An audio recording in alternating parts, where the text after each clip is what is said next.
Okey, isi kandungan yang ada dalam ini adalah bab 1 pengenalan, bab 2 ialah kajian literature, bab 3 adalah metodologi, bab 4 hasil dapatan dan bab 5 adalah kesimpulan. Pengenalan. Kajian ini adalah bertajuk Pembinaan Platform Perekotan Sistematik Data Reka Bentuk Bangunan dalam Aplikasi Perkhidmatan Bangunan. Tujuan utama kajian ini dijalankan adalah untuk kontraktor memudahkan kerja mereka dalam merekod data sesuatu bangunan dengan lebih sistematik. Okey, bab 1, penyataan masalah. Kajian ini dilakukan bagi mengkaji faktor yang menyebabkan setengah orang akan mengambil masa yang lama untuk merekod data secara manual, iaitu tulis tangan. Selain itu, untuk mencari masalah yang sering dialami dalam merekod data seperti ketepatan data, rekod data, kepantasan, penyiapan data dan data yang senang hilang. Objektif kajian kita, kita boleh lihat kat sini, membina platform perekodan data sistematik reka bentuk dalam aplikasi perkhidmatan bangunan APB Pro.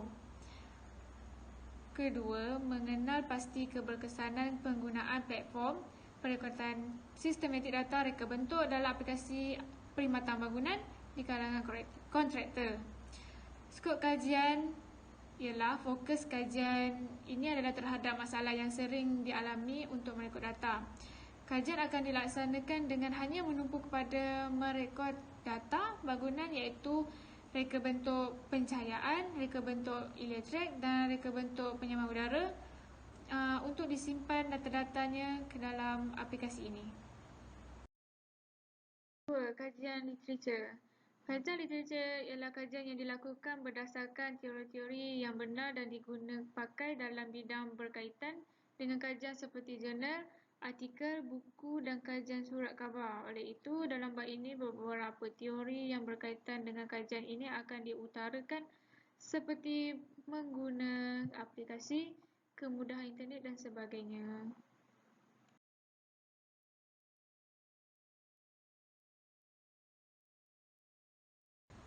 Okey, untuk bab 2, konsep kita boleh lihat adalah aplikasi mudah alih yang paling sering dirujuk sebagai aplikasi adalah jenis perisian aplikasi yang direka untuk berjalan pada peranti mudah alih seperti telefon pintar atau komputer tablet.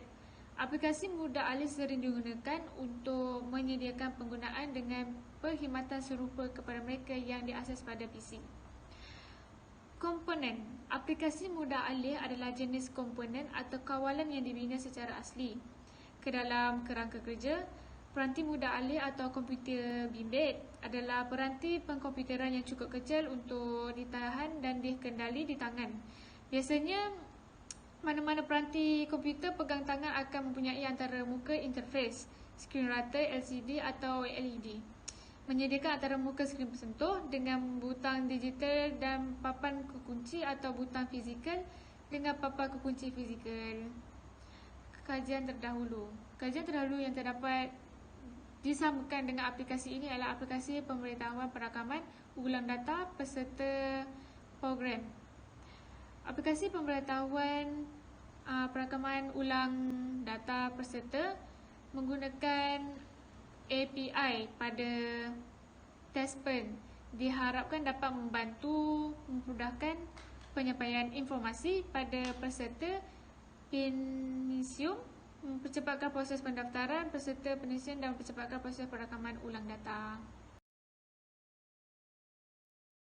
Metodologi kajian. Metodologi kajian merupakan hal yang sangat penting dalam melakukan penyelidikan. Hasil kajian yang diperolehi juga sangat bergantung kepada metodologi yang digunakan pakai dalam sebuah kajian. Tanpa metodologi kajian yang jelas, data yang diperolehi akan dipersoalkan dan kesimpulan kajian juga boleh diragukan. Seterusnya adalah bab 3, metodologi. Reka bentuk kajian. Reka bentuk adalah tentang penyusunan bahan secara terancang dengan mengaplikasikan pengetahuan tentang pembinaan platform data sistematik bangunan dalam aplikasi perkhidmatan bangunan. Reka bentuk yang dihasilkan haruslah berdaya saing dengan produk sedia ada dalam pasaran serta tidak mencemarkan alam sekitar. Reka bentuk projek iaitu aplikasi adalah berdasarkan kepada 3 perkara yang khusus: pembinaan item-item ujian dan pemilihan strategi untuk penyimpanan data dengan baik. Ia juga perlu menggunakan pendekatan dan teori yang baik supaya matlamat aplikasi ini dapat dicapai. Kaedah pengumpulan. Bagi melaksanakan kajian ini, terdapat kaedah pengumpulan data telah dipraktikkan bagi mendapatkan data-data yang penting untuk peringkat analisis. Antara kaedah pengumpulan data ialah kaedah soal sidik. Pengumpulan data dapat dikelaskan kepada 3, iaitu data reka bentuk, data e-kesusanan dan data kemajuan kerja. Yang seterusnya, kaedah analisis. Dalam proses penganalisan ini, data-data telah dikumpul, akan dianalisis dan keputusan akan dipaparkan dalam bentuk carta pie, graf palang dan jadual. Seperti yang dilihat, kita boleh menggunakan kaedah graf palang untuk mendapatkan keberkesanan produk dengan lebih jelas. Okey, teknik persempalan data kita kat sini ialah mula dan pergi kepada merekod data reka bentuk sistem. Akan pergi kepada data-data reka bentuk sistem yang disimpan. Dia akan analisis data.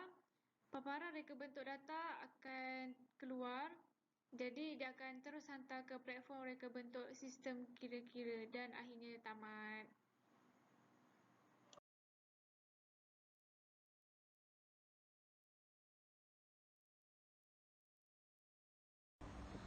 Okey, bab 4. Pengujian terhadap produk. Okey, ujian unit digunakan untuk menyemak sama ada fungsi atau ciri tertentu dalam aplikasi ini berfungsi dengan betul.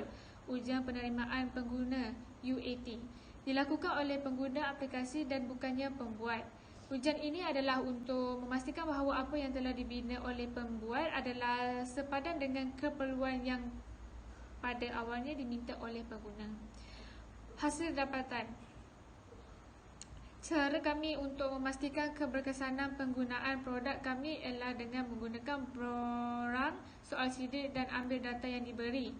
Bagi analisis data yang kami lakukan dengan mengedarkan satu set kaji selidik kepada kontraktor yang diukur mengikut skala Likert 5, iaitu 1 sangat tidak setuju, 2 tidak setuju, 3 kurang setuju, 4 setuju dan 5 sangat setuju.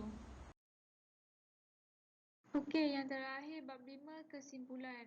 Untuk bab ini, keputusan dibuat adalah berdasar keputusan yang diperolehi dari uji kaji yang dijalankan dan perbincangan dalam bab-bab yang sebelumnya. Dalam bab ini juga, perkara yang berkaitan adalah berkenaan objektif kajian dan juga cadangan terhadap kajian yang dijadangkan. Selain itu, kesimpulan telah dibuat bagi ujian ini. Okey, bab yang terakhir, bab 5, kesimpulan. So, cadangan untuk projek ini berharap akan dapat diteruskan dan aplikasi ini akan dapat digunakan dengan lebih bagus. Kesimpulannya, secara keseluruhan, aplikasi ini sebenarnya dapat membantu kontraktor-kontraktor dengan cara memudahkan mereka untuk pemprosesan bekerja di dalam atau di luar bangunan. Kesimpulan bagi kajian bab ini adalah penyelidikan lebih berjaya untuk menghasilkan aplikasi yang memudahkan untuk penyimpanan segala data dan mengisi maklumat yang berkaitan dengan data reka bentuk yang boleh dikatakan berkemungkinan berlaku di mana-mana.